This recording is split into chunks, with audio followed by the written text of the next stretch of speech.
Here it comes, and there it goes. What do you do when you miss? We solve the problem for one poor, sad pigeon shooter. Where are you off to, Jaf? Where are you? In another county by the look of it. The glorious 12th, 2017. What does the season hold for grouse shooters? There is news, there is hunting YouTube, there is even Hallo Charlie. Welcome to Fieldsports Britain.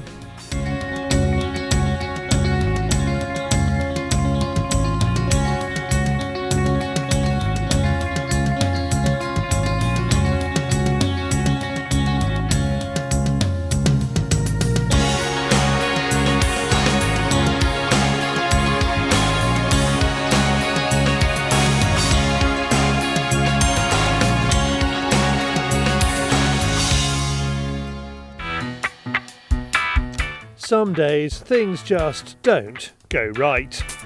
George Digweed, Andy Crow, in the target-rich environment of the southeast of England, they make it look so easy. For Jaf Jefferson in Somerset, out on the rooks and the pigeons, today is one of those days. Or rather, not one of those days. Yeah. I mean, I haven't shot particularly well today. What do you mean? Yeah. No, you're right, you haven't. Yeah. Yeah, some days I come out and I shoot okay. Today I'm not shooting very well at all, really. So what do you reckon's going wrong? I think a little bit of camera shy, I guess, you know. Another thing, I don't really get out often enough to... Do you think it's concentration? Or, I mean, are you kind of distracted by having me sitting here in the... That's a possibility. I'm giving you excuses now. Yeah, very, very good excuses. Another problem is lack of birds. One goes past, Jaf goes bang and misses, then has to stew on it for 5 minutes while he waits for the next one. No, I mean, we're in Somerset, so we're not renowned for massive bags for pigeons, you know. I have had good days. My best day on pigeons is 180. My best day on the rooks and the crows was 127, which was just down the road. That was in May. The farmer had the winter barley coming up, and what they were doing, they were pulling it out the ground, actually lifting the roots out the ground, to get all the leather jackets and whatever else around the roots, you know. Well, even after the barley, they just... No, they're just ripping it out the ground just so they could get to the insects around the roots, which obviously is ruining the crop. Yeah. And I ended up shooting 127 that day. The thing is, we all know rooks, Charlie, it can go either way. They'll either come in, you know, or they won't. Some days I've gone out to shoot pigeons, and I've ended up shooting more rooks than pigeons, you know. I think it's just the way they act on the day. We all know that rooks and, you know, jackdaws and that, they can come in just as well as pigeons sometimes. All depends on the day. So you can get 127 in a day here, and a flick through Jaf's photo album shows he has had some good days. Just not today. And with this number of birds in the area, this is the film that Jaf took on his phone to lure me down, the farmer has been complaining. Yeah, I mean, because all the bad weather lately, the rain and stuff, he just can't cut his wheat. So basically he's got two problems. He's got the weather destroying his crop, as well as the rooks coming down on the laid wheat. They're just, you know, decimating it really. But just up the road, he's got like this area of natural kind of land, but he leaves just for lapwings. And when they come to nest, so in the springtime, the crows, they hammer the lapwing nests as well. Yeah. Which obviously causes a big problem. And it's not just lapwings, it's all the other little nesting birds as well. Now you may recognise Jaf as a leading light in the South Somerset Ferreters, a group of families who like to go ferreting instead of shopping on a Saturday afternoon. And he is always coming up with new sporting ideas. This week, it's the hooky wobbler. I made some little sort of floaters really, well, bouncers as you like to call them. Is this the Jaf patent design? Yeah, so hopefully try and just get a little bit of sort of movement on the decoy in the wind without them falling over obviously. But we'll set a few out and see if they will have a bit of movement to the pattern, you know. Yeah, what they wrap bricks in on, you know, in the builders merchants, basically you get it all, they just throw them away in the skip. So I just utilise it and make these little bouncers, you know, with a bit of duct tape. And it works quite effectively really. And it's free, which I like. Back in the hide, and things are still not going well. It's time for desperate measures. I lent him my shotgun, a Browning 7.25 over and under, to see if it improves his shooting. This is a shotgun that has a profound effect on my shooting, but will it work for Jaf? Missed again. So you hate that gun then, do you? Well, I'm hating all guns at the moment. It's time to give the birds a rest. Isn't that what we've been doing all day? And find out what's going on with Jaf's shooting. I pack him off to gun fitting expert Dennis Stepney, who has just opened a new gun shop in Somerset called UK Gun Repairs. Dennis checks Jaf's gun fitting first and finds nothing wrong with it. Then he watches the shot cam footage from Jaf's morning on the Rooks, and he finds plenty wrong with that. First up, a rook, then a series of pigeons. Oh, that's interesting. You're on the way.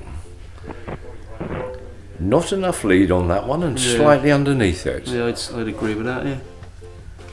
That's a lucky rook. And much the same. Yeah, both shots were the same, weren't they? Under and behind. Jaf was aiming at the rook and missed it to one side. With the pigeons, he is simply giving them too much lead. That's all starting well. Where are you off to, Jaf? Where are you In another off to? county by the look of it. Somewhat enthusiastic, I would say. By the look of it, I'm just giving them maybe too much lead, you know. Yes, can I say to you, did you have a particularly good day's pheasant shooting at the end of last season? I did, yeah. Mm-hmm. Yeah, I shot really well. Did you? Yeah. That's what I think you're remembering, you know. The forward allowance you gave those good driven birds. You were rather enthusiastic there. I would think you could have cut that back by 50%. Do you think this is like a common problem for other pigeon shooters as well? Yeah, maybe? very much so. Yeah, very much so. Yeah. I think we're all besotted with lead. We know it needs it. We know the thing's going forward. Yeah. But you can get carried away. And many good shots miss in front. Yeah.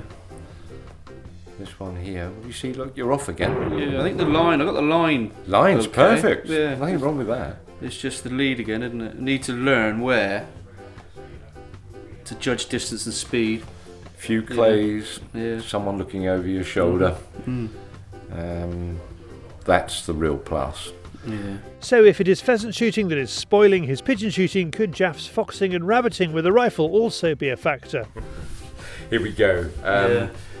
In the days of shooting competition clays on a regular basis, I would never shoot a rifle on a Friday night prior to the weekend. I get it. Because, quite frankly, two totally different disciplines, Yeah, as you know. And you find yourself being deliberate with the rifle, and of course you carry that on to your shotgun shooting. So what other common mistakes do you see or think that other pigeon shooters make as well? Two things really. Number one, gun fit. Yeah. Gun fit is always a problem because, Jaf, both you and I are, to put it polite, vertically challenged. Yeah. So the chances of us getting a gun off the rack to fit us, fairly unlikely. Okay. So gun fit is important. Stopping the gun, swinging through, seeing the lead. Let's just have a little check. Of course, pigeon shooting is important to us. Yeah. We really look forward to it, so you make it very important, so you try not to miss. Yeah. And after all said and done, this is hand-to-eye coordination, natural. Now, I don't know what it is. I mean, like I say, I've shot really well in the past, but lately it's just going downhill, you know. It more than likely would be something really silly. Yeah. The fact that you've had a bad day, so the next time you go out, you over-try. I'll overcompensate. Yeah. How many times have you been in a hide where someone says, Jaf, on your left, and you turn around quickly, Bang. boff. Yeah. And you think, well, how on earth did I do that? It's natural. Yeah. The next bird you see coming from 3 fields away, you shuffle your feet, you do all the bits and pieces, and then you make a real mess of it. Yeah. Because you try too hard. And I think I can agree with all of that. Yeah. Now it is day 3 and Jaf is out in a different part of Somerset, setting up on the pigeons this time. It's stubble and he is out with the gamekeeper Ryan when I find him. Again, bird numbers are not great. I just think there's so much wheat being cut that they're just fairly spread out, to be honest with you, and there's still plenty being cut at the moment. As for shooting straight, Ryan agrees with Dennis. Don't think about it too much. To be honest, he's a fairly good shot. I just think he's having a bit of a moment at the minute, whether it's a midlife crisis or not, I don't know. I just try not to overcompensate things, you know, otherwise you start thinking about your shots and missing and stuff like that. So I try to go out and basically just, you know, not think about it too much and just enjoy the day. And I take over from Ryan so he can go off and water his birds. So when those first pigeons come in, what's Jaf going to do? And then at last, one of those pesky rooks.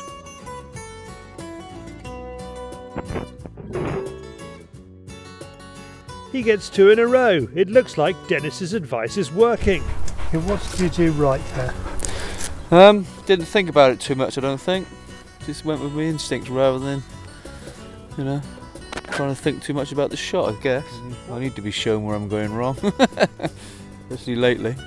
We end up with a small but worthwhile bag. Now there's only one more thing to get right. He just needs to work on the dog. Come on! Self-critical, that man. For more about UK gun repairs, visit ukgunrepairs.co.uk. Rosie, here! Thanks to Dennis, thanks to Ryan, and thanks above all to Jaf for allowing me to make him into this week's Miss Monster for the show. Now, as keen Facebookers among you will know, David and Tim Pilbeam have flounced off to South America to do some filming. They've sent us these pictures.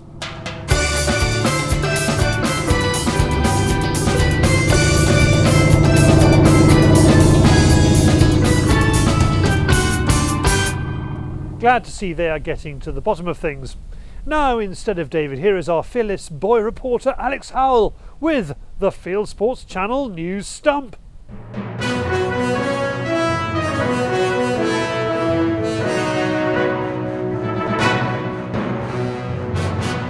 A new British Army unit is to help African game parks tackle poaching. The Army has picked counter-poaching operators, or CPOs, from all branches of the service.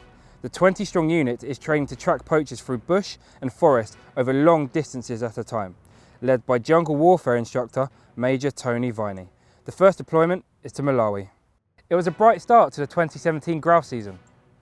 With good numbers of birds and the glorious 12 falling conveniently on a Saturday, these images come from the Upperwood Estate, proudly posted on Facebook. Shoots took place across northern England and Scotland, while a few hundred aunties congregated in London to listen to BBC presenter Chris Packham. More on this story later in this week's show. A man lamping in Northern Ireland has accidentally shot a pet pony. Rhonda Burns from Coleraine bred the Shetland pony Maisie and thought it was asleep in the field outside her house until the man, who remains unidentified, knocked on the door to admit the shooting. Mrs. Burns says that she and her 6 children are devastated. A 16-year-old boy who fed his Inuit village for weeks with a 57-foot bowhead whale is a target for anti-hunting death threats. Fellow whale hunters praise Agra Apasinkok for shooting the whale. However, Agra has been hit by a barrage of abusive messages and death threats from aunties. The good news is that if they want to carry them out, they will have to go to Siberian Yupik village of Gambel on Alaska's northwest edge. The United States government is softening towards hunting, while Canada is hardening its approach. US Secretary of the Interior Ryan Zinke is to open up moose and turkey hunting on public land across the states, including duck shooting over 29,000 acres straddling the Georgia-South Carolina border. Meanwhile, Canada's British Columbia is to ban grizzly bear trophy hunting, though meat hunting can continue. Hunters can take 250 of BC's 15,000 grizzlies every year. A 12-year-old girl says that foxhunting helped her win America's top show jumping competition for ponies. Catherine Hayes won the USEF Pony Medal final. She says that going foxhunting near her home in North Carolina gave her the skills to beat off the 164 other riders and take the championship. And finally, how do you get a raccoon out of a bin? With a paddle and quickly, as this film by the excellent Waktah hunters from Ohio, USA demonstrates. Trying to get the raccoon out of the dumpster. Oh my God! You are now up to date with Fieldsports Channel News, stalking the stories, fishing for facts. Thank you, Alex. Now let's see what you viewers have been up to. It is Hallo Charlie.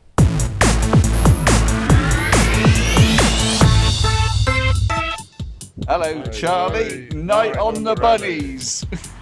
Hello Charlie, my name's Jordan Newcomb from the Eastern Cape in South Africa. We've shot some rock pigeons here because they're messing on our machinery. Keep up the good work. Hello Charlie, Matthew here from County Down, Northern Ireland, out at the pigeons for the first time this year, loving it. Hello Charlie, my name's Anthony. My name's Rob. Been a father at some time, out pigeon shooting over some barley. Weather's great, just hope we get a decent bag. Keep up the good work, thank you. Hello Charlie, just after some rabbits in sunny Yorkshire, this freshly cooked corn. See ya. That's it. Please send me your Hello Charlies via Facebook, YouTube, Dropbox or email charlie@fieldsportschannel.tv.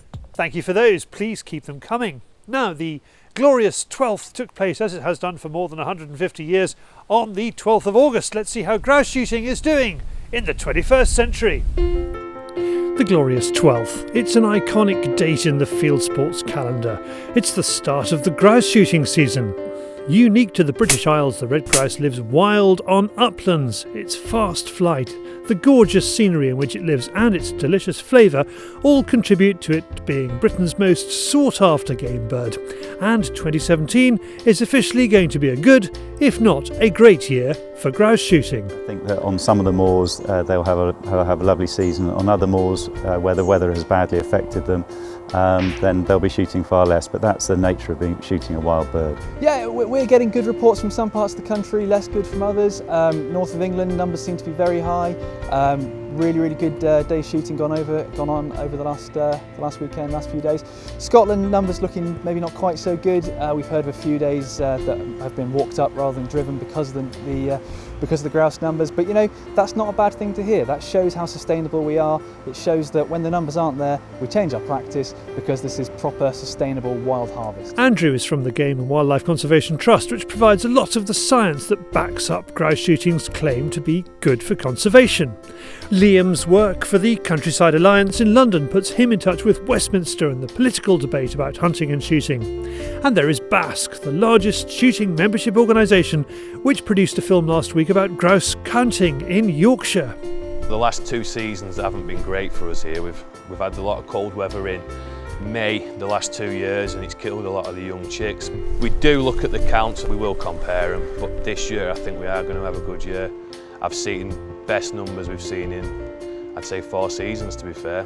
The 21st century has brought technology to the grouse moor and that is helping bird numbers, especially Meditech. The bird hatches in the late spring and early summer and the chicks easily die of disease and bad weather. You can't vaccinate a wild bird, but you can put out medicated grit. Well, the important thing to remember is the work that's been undertaken here at the Game and Wildlife Conservation Trust has allowed the introduction of things like medicated grit, which has removed the boom and bust cycle of worm burdens in birds. So actually moors are able to shoot a more even and constant bag of birds, which tries to remove some of the economic uncertainty in the low numbers in those years. What it will do is stop these big 7-year cycles where the numbers would build up and then dramatically crash to very low numbers, where there'd be no shooting for a number of years before slowly it builds back up again 7 years later.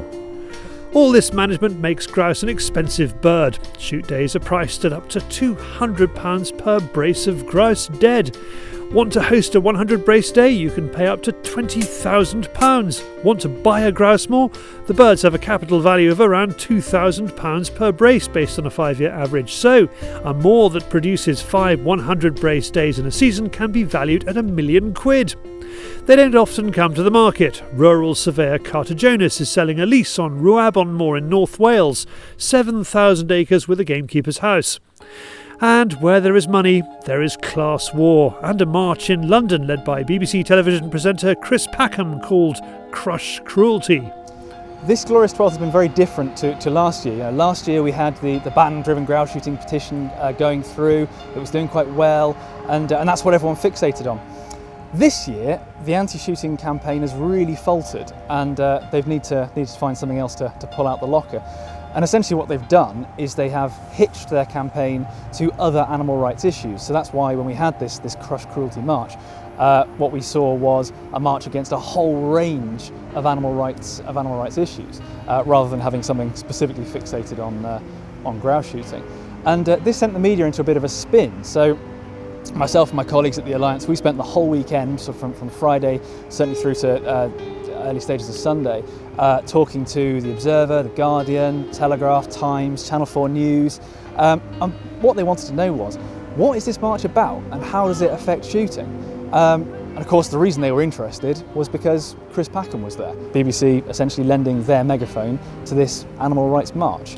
So we spent the whole weekend explaining to these journalists the benefits of grouse shooting and why we actually really do object to the BBC giving Packham this platform to attack us and what we do. As a result of work by the Alliance and others, Channel 4 News dropped its story about the march on the 12th of August 2017. And so the 12th and the grouse remain glorious. It's a good date for us at Fieldsports Channel too. It's the date we launched Fieldsports Britain in 2009.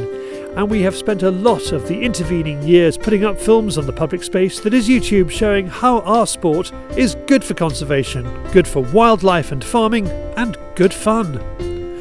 Lots of the footage we use in this item comes from a film we made last year called A Year in the Life of a Grouse Moor, and you can click on the link in the top right of this screen or in the description to watch that film.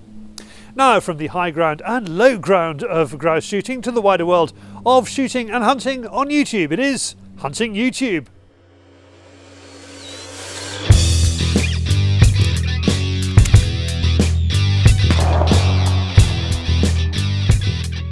This is Hunting YouTube, which aims to show the best hunting and shooting videos that YouTube has to offer. UK Olympic gold medalist Peter Wilson stars in The Field magazine's short film about shooting grouse on Saturday at Glen Eagles and racing it to a London restaurant by helicopter. Who says grouse is elitist and inaccessible? Poor man's grouse next, Wayne Carberry is pigeon shooting in Ireland over stubble and having rather a better time of it than Jaf Jefferson. And over to Holland for the same, where Rich Hunting gets a similar bag with a Browning A5 and, as he never fails to remind us, a field trial Labrador. They have turkeys in New Zealand. Did you know that? Okay, Kiwi's not allowed to answer that question. This is Dave Barrett's film Waikato Turkeys, August 2017. Here's a kind of New Zealand McNab from Clark Boy's Hunting NZ. It's the end of the duck shooting season. They want to do that, go fishing and catch a wild boar all in one long weekend in Hunter's Paradise, as they, I reckon, rightly call it. Lone Star Boars in the USA combines hogs, blondes and a rock anthem for its new film called Blondes Have More Fun Hog Hunting. The blonde in question is Caitlin Lowes, who is signed to Pulsar Night Vision. For a stylishly shot film about goose shooting in Russia, here is Hunting for a Goose 2017 in Russian, but you get the picture, and filmed at Archangel on the White Sea. And finally, these rougher and readier lads in Russia are going duck shooting. I don't understand a word of what's going on, but as well as the wildfowl, there is arm wrestling, burping, and an unusual way of testing knives. It looks great. That's it for this week. I've put all these films into a playlist for you. Click on the I symbol top right or check this film's description. If you have a YouTube film you would like us to pop into the weekly top 8, email me the link, charlie@fieldsportschannel.tv. Well, that is it for this week. If you haven't done so already, please pop over to our website, fieldsportschannel.tv, where you can click to like us on Facebook, you can follow us on Twitter, you can subscribe to us on YouTube, and best of all, you can pop your email address into our register page and we'll contact you about this show. Fieldsports Britain, it's at 7 PM UK time every Wednesday, and this has been Fieldsports Britain. Good hunting, good shooting, good fishing, and goodbye.